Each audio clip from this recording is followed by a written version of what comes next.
Assalamualaikum warahmatullahi wabarakatuh. Selamat pagi sahabat Umma.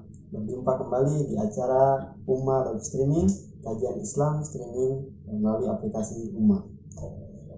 Insya Allah pada kesempatan ini saya akan menyampaikan materi kajian seputar bulan suci Ramadan. Bagi yang belum mendownload aplikasi Umma, bisa dicari di App Store atau di iOS-nya. Bisa dicari di sana, pencariannya Umma, UMMA. Dicari di sana, kemudian di-download, karena insya Allah di dalam aplikasi tersebut banyak sekali fitur-fitur yang sangat bermanfaat bagi kita sebagai muslim. Baik, kita mulai kajian kita. Assalamualaikum warahmatullahi wabarakatuh. Alhamdulillah wa kafa, wassalatu wassalamu ala nabiyyina Mustafa wa ala alihi wa sahbihi ahli sidqi wal wafa. Asyhadu an la ilaha illallah wa asyhadu anna Muhammadan abduhu wa rasuluh. Allahumma salli ala sayyidina Muhammad wa ala alihi wa sahbihi wa man tabi'a hudahu ila yaumil qiyamah. Amma ba'd. Rabbi shrah li sadri wa yassir li amri wahlul 'uqdatam min lisani yafqahu qawli. Qala Allah ta'ala fi kitabihil karim. A'udzu billahi minasy syaithanir rajim. Bismillahirrahmanirrahim. Ya ayyuhalladzina amanu kutiba alaikumus shiyam kama kutiba alal ladzina min qablikum la'allakum tattaqun. Al-ayat. Sahabat Ummah yang dirahmati oleh Allah Subhanahu wa taala. Pada kesempatan ini marilah kita panjatkan puji dan syukur kita kehadirat Allah Subhanahu wa taala yang sampai dengan saat ini Allah masih memberikan kita kesempatan untuk bisa melaksanakan amal ibadah di dunia ini. Allah sampai saat ini Allah masih memberikan kita kesempatan untuk bisa menambah pundi-pundi pahala kita di sisinya melalui ibadah Ramadan, puasa di bulan Ramadan. Bagi yang sedang sahur, saya ucapkan selamat menyantap makanan sahur. Bagi yang belum, dipersilahkan untuk melaksanakan sahur, karena sahur merupakan salah satu sunnah baginda Rasulullah Shallallahu Alaihi Wasallam. Pada kesempatan ini pula saya ungkapkan salawat beserta salam kepada Nabi kita Nabi Muhammad Shallallahu Alaihi Wasallam. Allahumma shalli ala sayyidina Muhammad. Mudah-mudahan untayan salawat juga kemudian keberkahannya sampai juga kepada keluarganya, sahabatnya, tabi'in, atba'ut tabi'in, dan mudah-mudahan kepada kita semua selaku umatnya, mudah-mudahan kita tergolong sebagai hamba-hambanya yang kelak mendapatkan syafaat di yaumil qiyamah nanti. Amin ya Allah ya rabbal alamin. Berbicara bulan Ramadan, maka akan kita banyak temukan di dalam hadis-hadis Nabi mengenai keutamaan dari bulan Ramadan. Mulai dari hadis yang mengatakan bahwa idza jaa Ramadan futihat abwabul jannah wa ughliqat abwabun nar wa suffidatisy syayatin. Ketika Ramadan datang, maka pintu surga akan dibuka selebar-lebarnya. Pintu neraka akan ditutup serapat-rapat. Wa suffidatisy syayatin, dan syaitan akan dibelenggu. Para ulama berbeda pendapat mengenai makna dari hadis ini. Para ulama mendiskusikan apakah makna yang terkandung dalam hadis ini makna hakiki, makna yang sebenarnya, atau ini adalah kiasan, majazi, ungkapan kiasan. Ada yang mengatakan bahwa ini adalah makna hakiki.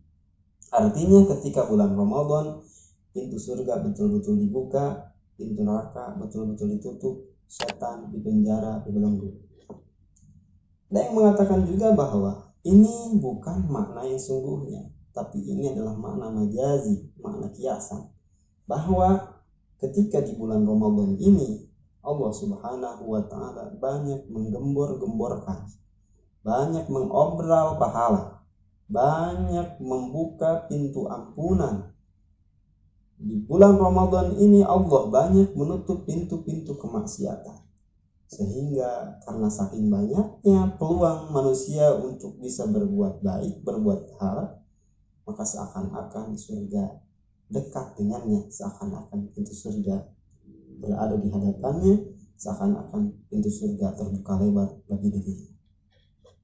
Wasufidatis syayatin, dan setan terbelenggu, artinya maknanya katanya majazi, dalam artian bahwa setan tidak betul-betul dibelenggu, tetapi setan tidak memiliki celah yang besar, setan tidak memiliki peluang yang besar untuk bisa menggoda manusia di bulan Ramadan ini, karena keimanan manusianya sedang meningkat pada bulan ini. Itulah seputar perbedaan pendapat di kalangan ulama mengenai apakah makna yang terkandung dalam hadis tersebut hakiki atau majazi.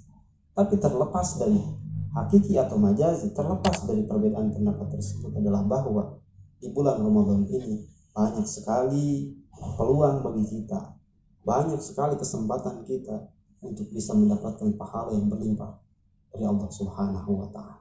Itu adalah salah satu keutamaan dari bulan Ramadan. Rasulullah SAW juga pernah bersabda, "Man shoma Ramadhana imanan wa ihtisaban, ghufira lahu ma taqaddama min dhanbihi wa ma ta'akhkhar." Siapa yang melaksanakan puasa di bulan Ramadan, tentunya bukan puasa yang asal-asalan, imanan wa ihtisaban, puasa dengan penuh keimanan, puasa penuh ihtisaban, pengharapan akan ridhonya Allah Subhanahu wa Ta'ala.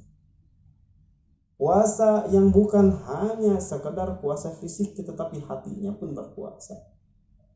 Puasa yang bukan hanya melibatkan fisiknya saja, tetapi hati fisik dilibatkan ketika puasa tersebut, sehingga muncul iman, wahtisab, iman dan pengharapan kepada Allah. Apa ganjarannya? Ghufira lahu ma taqaddama min dhanbihi wa ma ta'akhkhar, maka orang tersebut akan diampuni dosanya.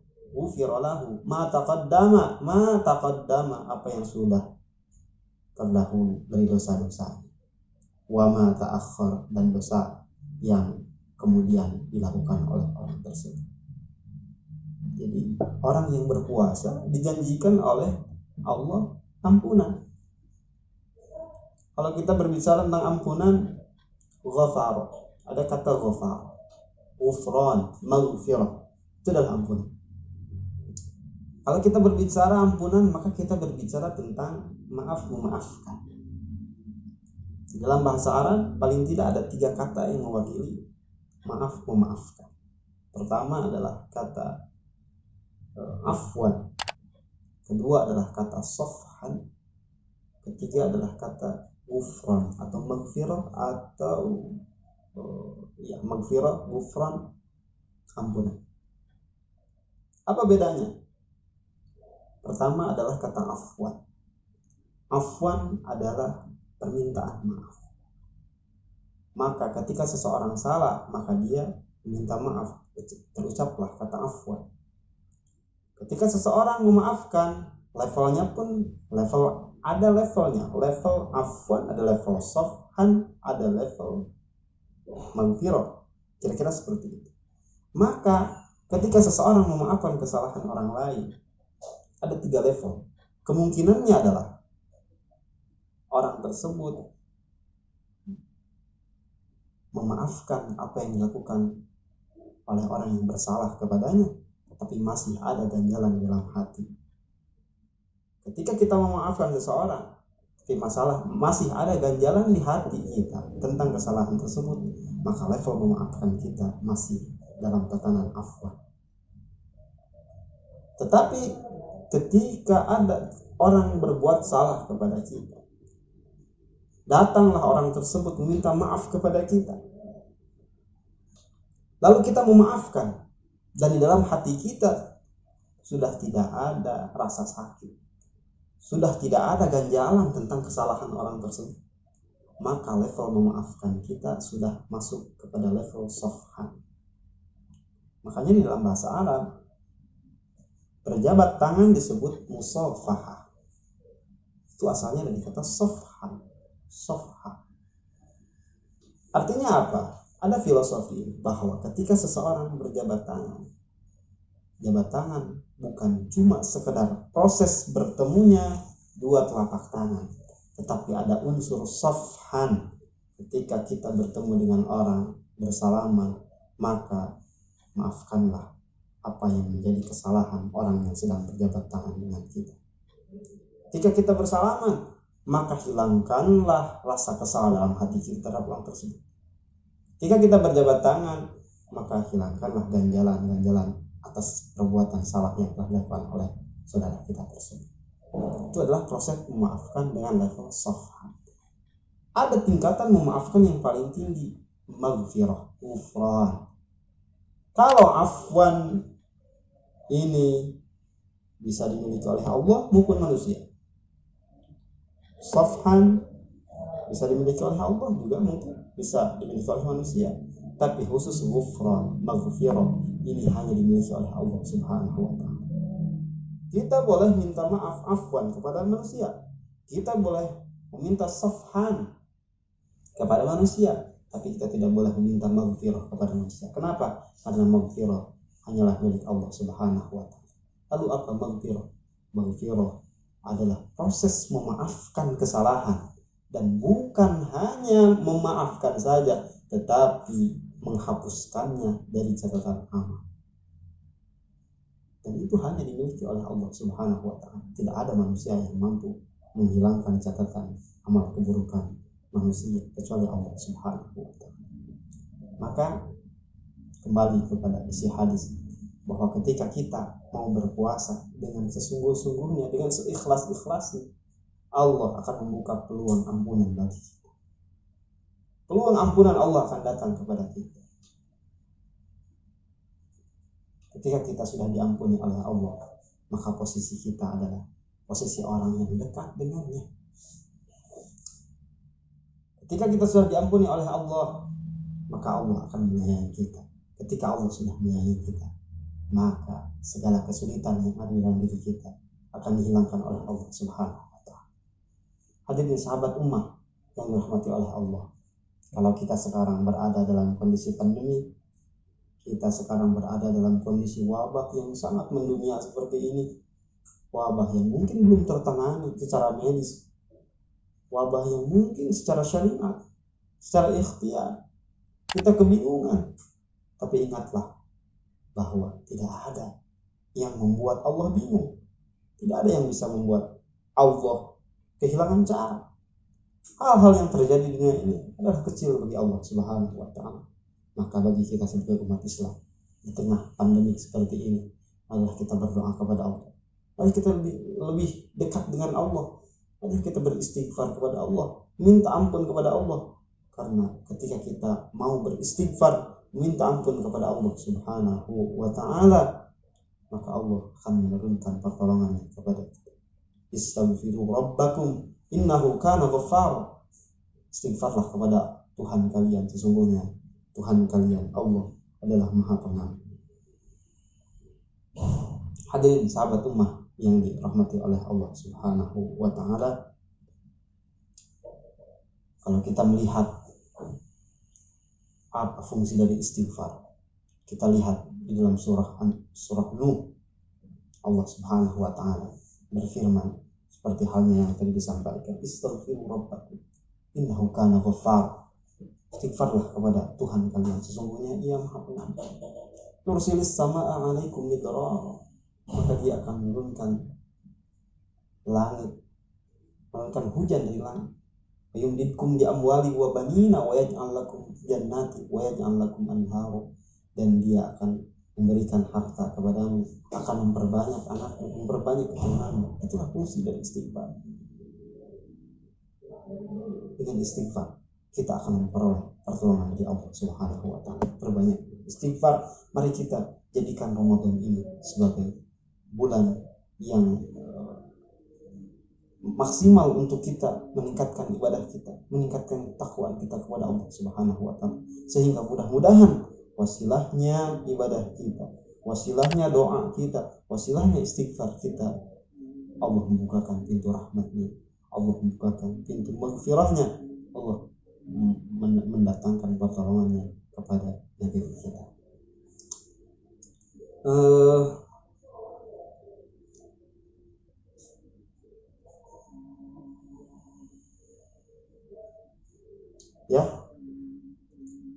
sudah ada pesan yang masuk ya mengenai pertanyaan yang terkait dengan kajian ini. Sekali lagi saya ingatkan bahwa yang ingin menyampaikan pertanyaan dipersilahkan untuk menekan tombol pensil di kanan bawah, sebelah kanan bawah. Di sana kemudian bisa mengajukan pertanyaan. Ya, pertanyaan pertama, apa saja yang harus kita lakukan di bulan Ramadan? Maksudnya mungkin apa yang sebaiknya kita lakukan untuk mengisi kegiatan kita di bulan Ramadan. Ya, perbanyak amal ibadah. Amal ibadahnya apa saja? Amal ibadah sesuai dengan kemampuan kita dan sesuai dengan minat kita. Kita senangnya apa ibadahnya, mau berzikir subhanallah walhamdulillah wala ilaha illallah wallahu akbar, silahkan. Mau memperbanyak istighfar, silahkan. Mau memperbanyak sholat duha, silahkan. Mau memperbanyak sholat tarawih, silahkan. Atau karena bulan Ramadan ini adalah bulan diturunkannya Quran, maka lebih utama ketika kita mengisi bulan Ramadan ini dengan memperbanyak bacaan Al-Quran. Itu mungkin yang lebih utama. Dan ada yang masuk juga, apa perbedaan antara bulan Ramadan dengan bulan lainnya? Ya, perbedaannya adalah dari sisi keutamaan. Inna iddatash syuhuri 'indallahi 12 syahran fi kitabillah yauma khalaqas samawati wal ardh minha arba'atun hurum. Kira-kira seperti itulah Allah Subhanahu wa taala berfirman dalam surah Taubah bahwa jumlah bulan itu ada 12 sesuai dengan yang ditetapkan oleh Allah pada saat menciptakan langit dan bumi.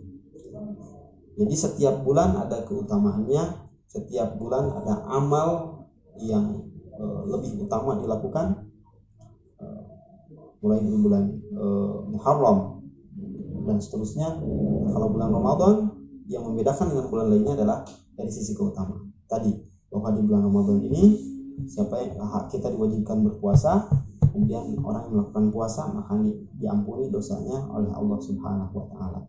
Kemudian di bulan Ramadan juga dibukakan pintu surga, ditutup pintu neraka, dan setan dibelenggu ya. Itu salah satu keutamaan bulan Ramadan yang ada di dalam hadis-hadis Nabi Muhammad SAW. Ya, ada yang masuk juga, bagaimana hukum puasa tapi tidak sholat? Maksudnya mungkin bagaimana dengan status orang yang mau berpuasa tapi tidak mau melaksanakan sholat wajib mungkin di sini.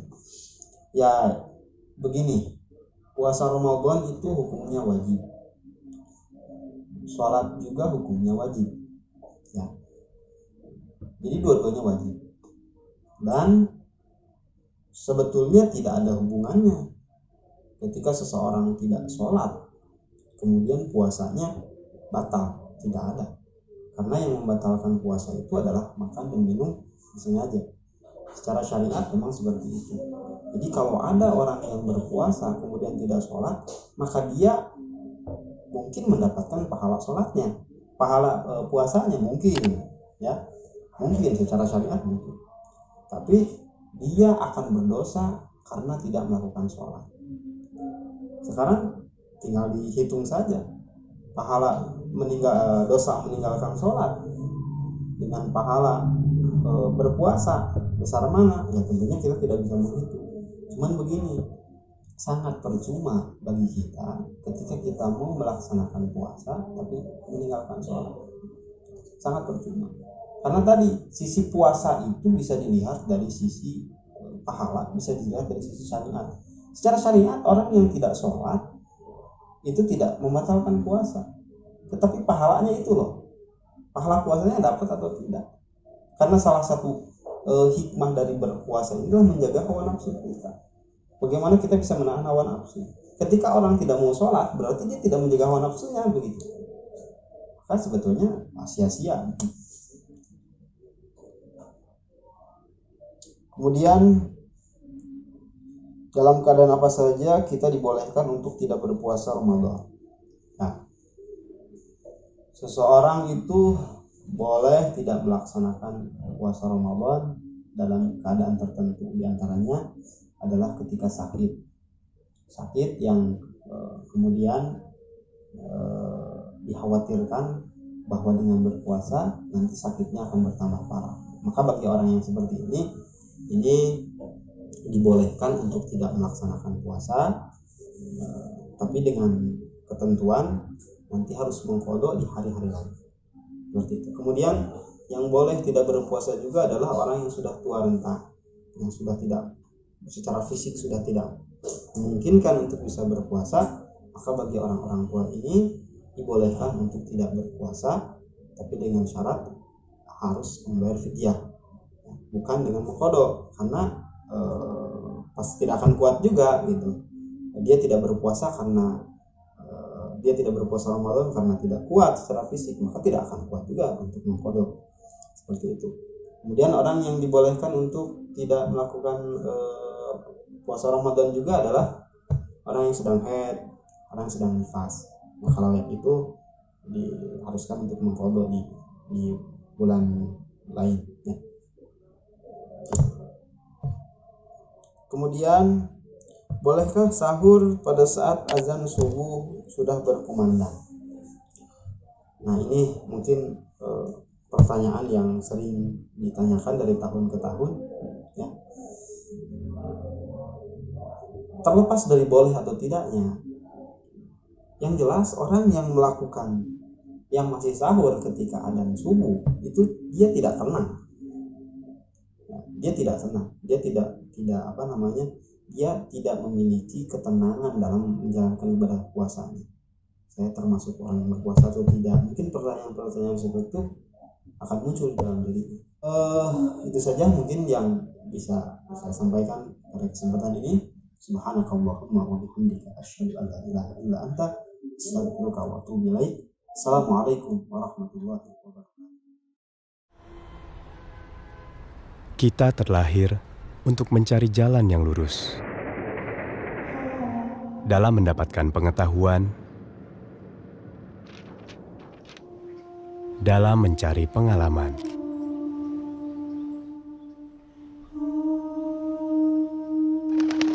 dan dalam mengemban amanah untuk menjadi manusia yang lebih baik. Namun, dalam perjalanan kita, dunia tidak selalu sejalan dengan keyakinan.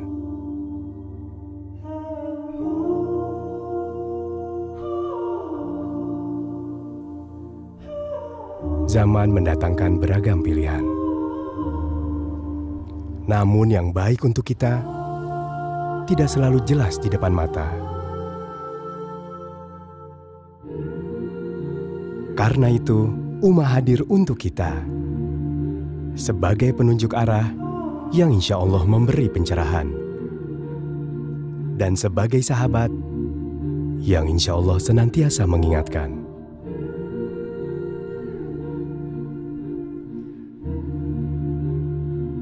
Dalam perjalanan kita pulang